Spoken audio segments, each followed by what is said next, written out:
We have arrested Pastor Ezekiel Odero of the New Prayer Center and Church at Mavueni in Kilifi County on allegations of the deaths that have been occurring at his premises and reported in various mosques or institutions.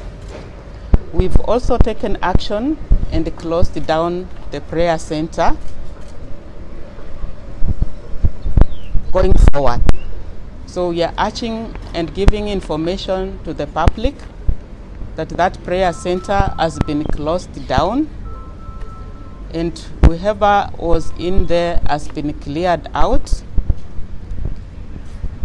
He is being brought to Mombasa, and I will request that as time goes by, we will be giving you updates as we progress with investigations.